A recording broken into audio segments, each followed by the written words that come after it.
তারপরে বলছে শনিবার বিয়ে দিতে নাই, কেন? শনি লেগে যাবে। শনিবার বিয়ে দিলে যদি শনি লাগে। মেয়েদের হাদিস হচ্ছে রবিবার বাঁশ কাটতে নাই। রবিবার তোর বাম মরে গেলে করবি কি রে? আমাদের দেশে তো বাঁশই দেয়, আপনাদের কি দেয়? বাঁশ দেয় তো, বাঁশ দেয়। তো আমরা বাংলার মানুষ কি করব? বাঁশ রবিবার বাম মরে গেলে। তারপরে বলছে শনিবার বিয়ে দিতে নাই, কেন? শনি লেগে যাবে। শনিবার বিয়ে দিলে যদি শনি লাগে তাহলে তো বড় কষ্টের বিষয়, আমার বাম মরে গেলে তো আর জানাজা পড়া যাবে না, কবর দিলে তো বাপের কবরে শনি লাগবে। এই ভাষাগুলো সব শিরকি ভাষা, আল্লাহ ব্যতীত অপরকে বিশ্বাস। চন্দ্রগ্রহণ সূর্যগ্রহণ কে করান? সকলে জোরে বলুন, আল্লাহ। তাহলে চন্দ্রগ্রহণ সূর্যগ্রহণ আল্লাহর তরফ থেকে যদি হয়, পেটে বাচ্চা থাকলে চন্দ্রগ্রহণ সূর্যগ্রহণ হলে মায়েরা ফতোয়া দিচ্ছে কাজ করলে ক্ষতি হবে। এই শিরক গুলো, এই বেদাত গুলো কি বলছি বলুন তো? যেগুলো মানুষ মাইনে নেয় না, এগুলো মানুষের মাইন্ডে নেই। সে মনে করে আমি দিনের উপরে প্রতিষ্ঠিত আছি, অথচ এই সূক্ষ্ম সূক্ষ্ম জিনিসগুলো বিশ্বাস করার কারণে আপনার ঈমান চলে যাবার খাতরা আছে। সূক্ষ্ম জিনিসগুলো আর আমরা বাধ্য হয়ে যাই কেন? এখন এমন একটা যুগ আসছে, ছেলেরা বিবির গোলাম হবে কিয়ামতের পূর্বে, বিবিরা যা বলবে তাই।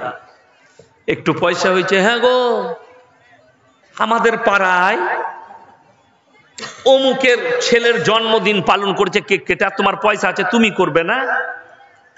বাস, বউ বলেছ তুমি বলছো তাহলে করবো। হারাম না হালাল, ইসলাম না ইসলাম নয়, না দিন না বদ্দিন, এটা আর মৌলবীর কাছে সার্টিফাই করলেন না, ইসলামটা দেখলেন না। কেন? বিবি বলেছে মানে করতে হবে। এই যে সূক্ষ্ম পাপ গুলো ঢুকছে, এ বেঈমান কাফেরের আখলাক থেকে আপনার মধ্যে আসছে, যেটাকে আপনি রুখতে পারছেন না, যেটাকে আমরা রুখতে পারছি না। জেনে রেখে দিবেন, এ মাদ্রাসা হচ্ছে এই গ্রামের জন্য, এলাকার জন্য আল্লাহর রহমত। এ মাদ্রাসা আল্লাহর রহমত। তা না হলে এত বুড়াই এই মাদ্রাসাগুলো, যদি কারো মনে হয় মাদ্রাসাগুলো বন্ধ হয়ে যাওয়া দরকার, তালা মেরে দেন। আমি বলে যাচ্ছি, আপনার এই ভালুকা রোডের রাস্তার উপরে জিনা করবে মুসলিম ছেলে মেয়েরা, পাড়ায় পাড়ায় জিনা বেড়ে যাবে, পাপ বেড়ে যাবে। বড় কষ্ট লাগে কোথায় জানেন? আজকে সত্য কথা বললে গলা দাবানো হয়, সত্য কথা বলার লোক নেই, মিথ্যা এমন ভাবে ছড়িয়ে যাচ্ছে। হিটলার যে ছিল সে কি বলেছিল জানেন? তার রাজত্বে তার সহকর্মীদিকে বলেছিল এমন ভাবে মিথ্যা বলো মানুষ যেন সেটাকে সত্য মনে করে বিশ্বাস করে নেয়। মানুষ বিশ্বাস করেছে। আজকে জানেন একটা লোক হুবাহুব মিথ্যা কথা বলছে, মানুষ সেটাকে বিশ্বাস করে নিচ্ছে। আমাদের যারা বাপ চাচা আছে, আমার বাপের বয়সী যারা আছেন, যিনারা, তিনাদিকে জিজ্ঞেস করুন, তেনারা জানেন যে তিনাদের ছোট বাল্যকালে লোকরা মিথ্যা কথা বলতে ভয় খেত। কেন? পাপ হবে বলে, গুনাহ হবে বলে। এখন লোক সত্য কথা বলতে ভয় পায়, কেউ আমার কলারটা ধরবে নাকি। কেন? তার প্রমাণ দিচ্ছি। পয়সা আছে, টাকা আছে, গায়ে জোর আছে, পাপ কাজ করছে, গুনার কাজ করছে, জিনা করছে, বদকারি করছে, লোকের চোখের সামনে ওপেন, তাকে বলার ক্ষমতা নেই। কেন? তাকে হক বলতে গেলে যদি আমার কলারটা ধরে, তাই লোকে হক কথা বলতে পারে না। এই লোকগুলো ওই জন্য বলছে আমার ভাই, কিয়ামত আপনার দোরগোড়ায় ডাঙ্কা মারছে, কড়া নড়ি দিয়েছে, আর বেশি দূরে নেই কিয়ামত। আপনি সাবধান হন, আপনার দোরগোড়ায় হাজির হচ্ছে। মানুষ হক প্রকাশ করতে পারবেন না, তার গলাকে দাবানো হবে, তার আওয়াজকে দাবানো হবে। আজকে আমাকে দেখছেন, কালকে আমার আওয়াজ দেবে যেতে পারে, পারে না? পারে না। কি করে দাববে? যখন আমার উপরে ইমোশনাল অত্যাচার হবে, কি বুঝলেন, আমার পাশে কেউ দাঁড়াবে না, তখন আমি কি করব? যে ভাই নাই মামার থেকে কানা মামাই ভালো, যা পাচ্ছিস কর, আমার পরিবার আমার সবকিছু যেন সুরক্ষা থাকে। ঠিক কি না কথা বলে? তাই তো করব। আজকে কই মানুষ? নেই। হকের পাশে দাঁড়াবার লোক নাই। সমাজে যে কত অন্যায় হচ্ছে, আমি নাম করব না জায়গার, এই মালদা মুর্শিদাবাদের মধ্যেই অন্যায় করে ইমাম সাহেব দাঁড়িয়ে থেকে, কোন জেলায় বলবো না, ইমাম সাহেব দাঁড়িয়ে থেকে জায়গা দিবে না মসজিদে, জবরদখল ইমাম দখল করাইছে, জায়গা দিয়ে মসজিদ করেছে। আমাকে জিজ্ঞেস করেছে, আমি ওই মসজিদে নামাজ হবে না। ইসলাম এত সুন্দর, ইসলামে স্বেচ্ছায় খুশি করে মসজিদে জায়গা দান করতে হয়। কেউ যদি না দেয়, সেই জায়গা দখল করা এবং দখল করে নামাজ পড়া যাবে না। ইসলামের নীতি এটাই। মসজিদ হলে ওয়াকফ করতে হবে আপনাকে, আল্লাহর রাস্তায় জায়গা দান করে দিতে হবে। আমার শ্বশুর গ্রামে মসজিদ হচ্ছিল, তো মসজিদে জায়গা শর্ট। কন্ট্রাক্টর যিনি এলেন, তিনি বললেন জায়গা শর্ট পড়ছে।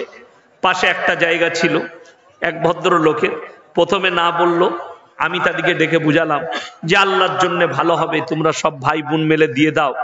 আল্লাহ তাদেরকে কবুল করেছে, বললো আমরা খুশি খুশি দিয়ে দিচ্ছি। গ্রামের লোক যাদের পুকুরে ভাগ ছিল, তারা বললো আমরাও দিয়ে দিচ্ছি। সঙ্গে সঙ্গে সবাই রাজি হয়ে গেল, মসজিদ হয়ে গেল। তো খুশি করে জবরদখল। আপনি ভেবে দেখুন একটা কথা, যে আপনি জবরদস্তি কারুর মাল হড়পতে পারেন না।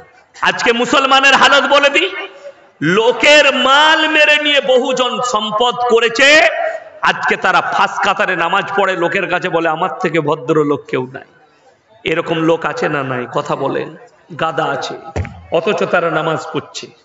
কাকে গালি দিচ্ছেন? আল্লামা ইকবাল বলে গেছেন, ইস ঘর কো আগ লাগি ঘর কি চিরাগ সে। মুসলমান, তোমরা নিজেদের ঘরে নিজের আগুন ধরিয়েছো, অপরকে গালি দিয়ে লাভ নাই।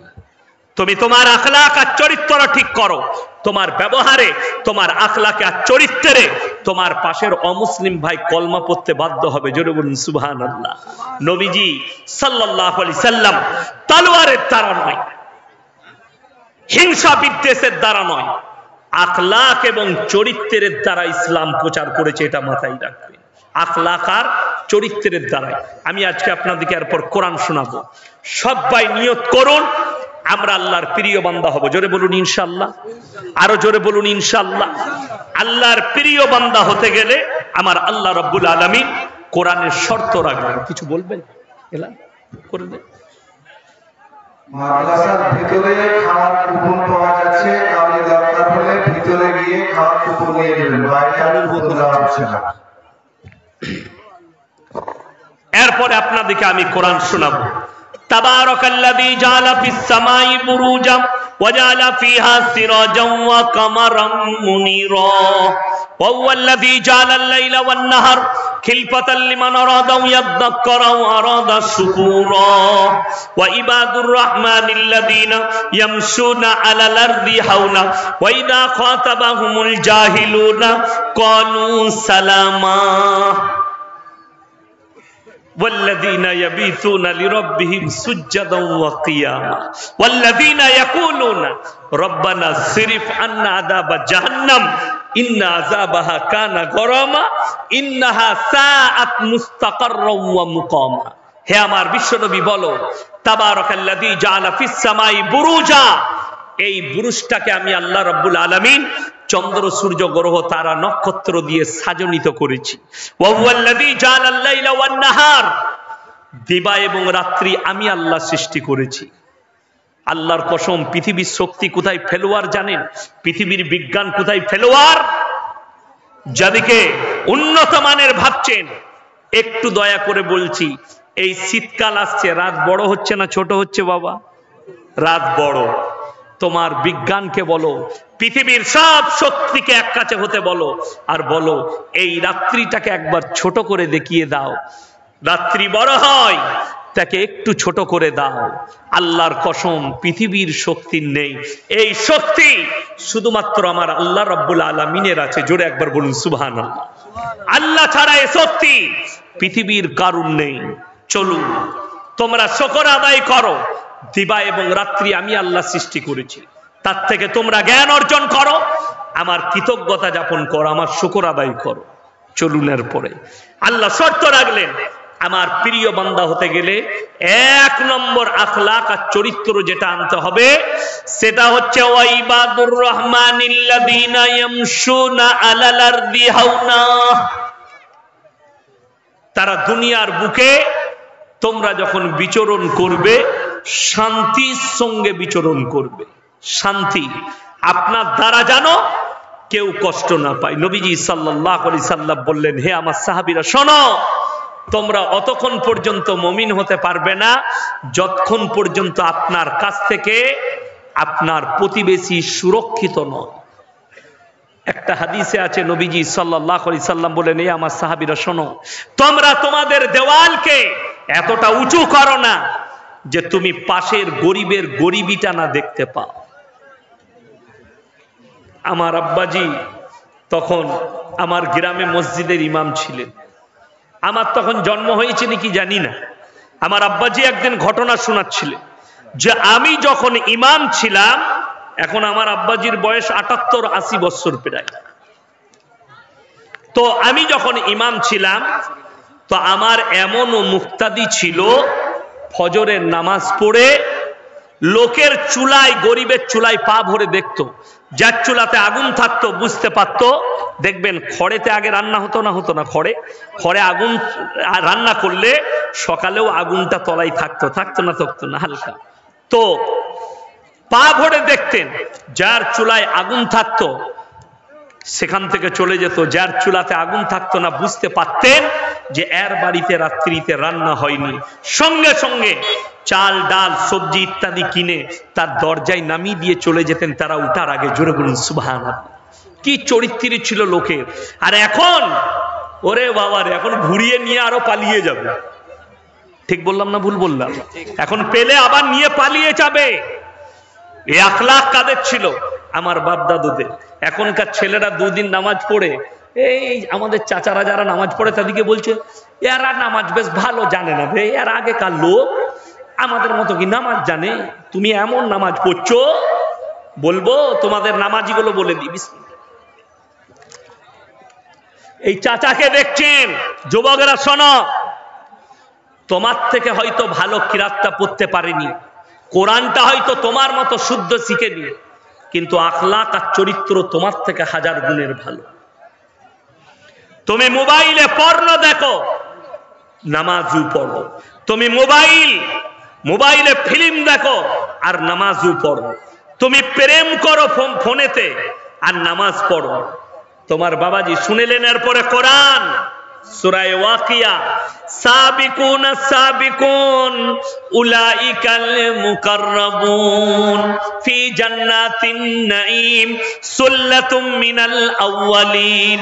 হে আমার নবী বলো, তোমাদের মধ্যে থেকে অল্প সংখ্যক আর তোমাদের পূর্ববর্তীদের মধ্যে থেকে বেশি সংখ্যক লোক জান্নাতে যাবে। নামাজটা শুদ্ধভাবে শিখেছো, শিখলে কি হবে? বাম্মাকে ভাত দাও না, নামাজ পড়ো। বিবিকে কষ্ট দাও, নামাজ পড়ো। সন্তানকে কষ্ট দাও, নামাজ পড়ো। তোমার আখলাক চরিত্র ঠিক নেই, তুমি নামাজ পড়ো আর নিজেকে মুমিন বলে লোকের সামনে পরিচয় দাও। মুসান্নাফ ইবনে আবু শাইবার হাদিস 40 নম্বর হাদিস, আপনার চোখ দিয়ে পানি পড়বে। নবীজি বর্ণনা করলেন, এ আমার সাহাবীরা শোনো, এমন একটা যুগ আসবে এই মসজিদগুলোই নামাজিতে ভরে যাবে। ইয়া রাসূলুল্লাহ, তারা কেমন থাকবে? নবীজি বর্ণনা করলেন, তারা এমন নামাজি হবে, সুদও খাবে আর নামাজ পড়বে, আর বড় বড় অট্টালিকা বাড়ি বানাবে আর লোকের কাছে গর্ব করবে। ও বলবে আমার বাড়ি দেখ, ও বলবে আমার ঘরটা দেখবি চল, আমি কেমন মার্বেল লাগাইছি। ও বলবে আমার ঝাড়বাতিটা দেখ, ও বলবে আমার এসিটা দেখবি চল, আমি উন্নত মানের এসি লাগিয়েছি। এই কম্পিটিশন হবে আর তারা সুদ খাবে আর মসজিদে নামাজ পড়বে। আপনি পার্থক্য করুন এই নামাজি আর আপনার মতো সুদখোর নামাজির, পার্থক্যটা করে দেন। সুদের পাপটা আপনি হিসেব করে দেখে নেবেন, উলামাদের সঙ্গে পরামর্শ করবেন। আপনি কতগুলো পাপ করছেন, সুদ খেয়েছেন, নামাজও পড়ছেন। আপনি পাপ করেন, নামাজ পড়ছেন। জিনা করেন, নামাজ পড়ছেন। পরকিয়া করেন, নামাজ পড়ছেন। আমার মায়েরা শোনো, যারা পরকিয়া করো আর নামাজ পড়ো, তোমরা কিয়ামতের দিনে কঠিন আল্লাহর কাছে পাকড়াও হবে। নামাজ হচ্ছে পরিবর্তনের জিনিস। জোরে বলুন সুবহানাল্লাহ। কিসের? পরিবর্তনের। নামাজ ইন্না সলাতা তানহা আনিল ফাহশাই ওয়াল মুনকার। হে নবী বলে দাও, নামাজ এমন একটা ইবাদত, মানুষ যখন নামাজ পড়তে লাগে আস্তে আস্তে নামাজ থেকে খারাপ কাজ থেকে সরিয়ে ভালো কাজের দিকে নিয়ে যায়। শুনেলেন? নামাজি কখনো চোর নয়, চোর নামাজি সেজে যায় এসে। নামাজি কখনো ব্যভিচারী নয়, ব্যভিচারী এসে নামাজি হয়ে যায় নিজের পাপ ঢাকার জন্য। ওই জন্য আমার জলসায় আছে, আমাদের দেশের কিছু নামাজি আছে জুম্মার দিনে মসজিদে জুতো চুরি করতে যায়।